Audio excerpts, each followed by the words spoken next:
All right, guys, what's going on? Welcome back to Chris's Sports Corner.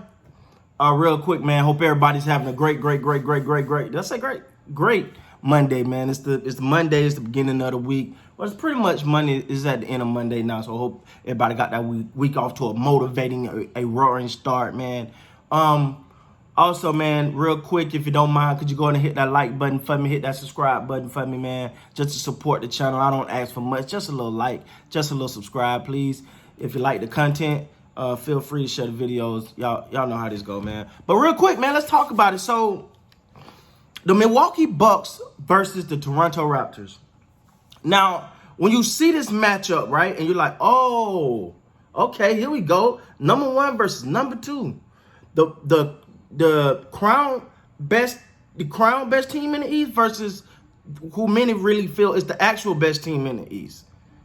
The team that are the one team that is really super are driven by a superstar, and the other team that is really a team. Like, and when I'm not dissing Milwaukee, what I'm saying is they play a lot of team ball. They don't have a crown superstar. So anyway, so that's how this mark up as. But then when you actually get to start watching the game, you go, no Giannis, no Kyle Lowry, no Ibaka, no Steady Freddy.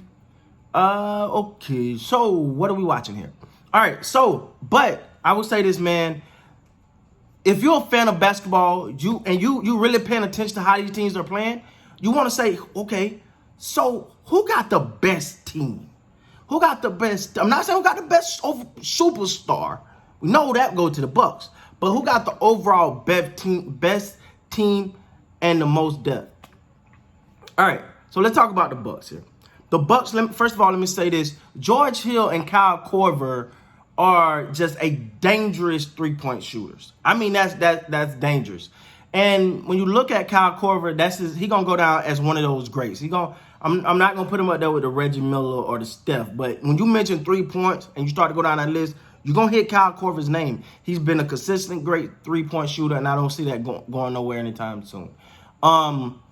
Kyle Korver is one of those people that when he's hot, man, he's almost unstoppable. And that was kind of shown today with him going, I think he hit like his first 9 shots in a row. I think like 4 or 5 of them was threes. He hit every free throw that he had. So he got it going. And then you add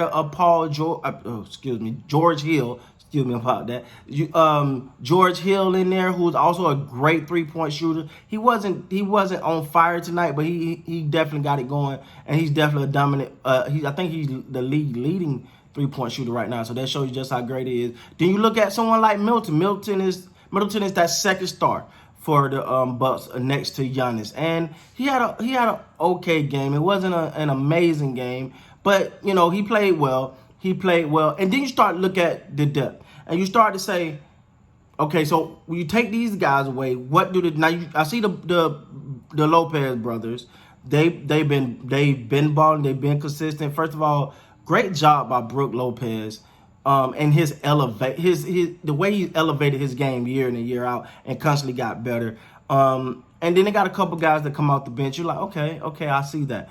So that's pretty good. They got pretty good depth on that team, so that's definitely going to help them out through the playoffs. It's all about Giannis. I think for them throughout the playoffs, if Giannis cannot be shut down like he was last year by Toronto, then they got a great shot. Now, so speaking of Toronto, the Toronto Raptors. So like I said, you got no Kyle Lowry, you got no Ibaka, you got no Steady Freddy.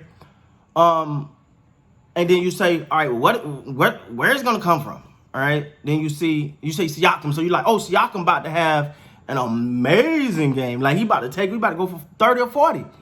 And then you realize, wait, they got other people on this team that can play that we haven't even really seen the opportunity. For example, Powell was lighting it up today. He got it going. Boucher, I hope I'm pronouncing his name right. He got it going and he got it going early and often, and then he just had that slam at one point in that game. I think towards the end there, just nasty. And that I think he ended the game like 25, 27 points. And then you had the other guy, I cannot remember his name, is the other kid. He's out of Florida State. He was a rookie. If I'm not mistaken, I think that's a guy out of Florida State. He's a rookie, and he was getting some of his first action of the bubble, and he took advantage of it, man. And you start to look at this, you're like, oh my God, you can see a team concept, meaning everyone shared, nothing changed. The Raptors, when they starters or they pro D guys or off the court, nothing changed. They still played their style of ball, they still gave you all-out effort, and they still rotated the ball, and you realize, wait a minute, this team may actually rival the Clippers in depth. And that's hard to do. I give the Clippers their props. They got a complete roster. All right, so you got to give it that. But to say the Raptors may rival that is a lot. But when you look at these teams and you look at the players that are coming in, you go, oh my God, they are actually secretly loaded. Like, that's the thing about Toronto, man. They're secretly great. Like, it's like you kind of pay attention, you don't pay attention to them. And as this bubble, I've been really, really paying attention to them. I'm like, they look like they gonna take these. I know what the Bucks bring. I know what the Heat bring. I know what the 76ers will. I take that back. We do not know what the 76ers bring. Embiid is out. Ben Simmons is out, so that's a question mark. But overall, we know what they bring. But I think that Toronto, man, it just is well put together.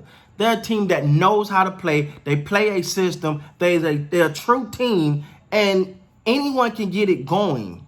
The only challenge I think for them is really going to be, stopping the main guy, like stopping Giannis. And I think above all other teams, they got an edge because they've done it before. Now, they don't have Kawhi this year, but they've stopped him before. And I know Kawhi get a lot of credit for that, but it wasn't just him out there. So they know they got confidence going against him. But one other thing I want to say, two other points I want to make, man. I'm going to keep saying this till I can't say it no more. I do not understand how Nick Nurse is not the coach of the year. Somebody explain that to me. Could you please explain that, how he's not the coach of the year? Okay, moving on. Usai Majuri has done it again. And I think it's time we put him up among the top GMs, if not at the top, because it's some good ones. Don't get me wrong. The Clippers got I forgot the guy's name. He used to be a Laker, Jerry West, but he's more of a consultant, so they don't consider him a GM. Rick Buford, I think that's who's in San Antonio. He's pretty good. Daryl Morey, they are some good, but you got to put Jerry up there for the way he constructs a complete team, not just a star-heavy team, but a complete team. And I think he's done it again. So, hey, guys, what can I say, man? It was another great game. Congratulations, Toronto, on that.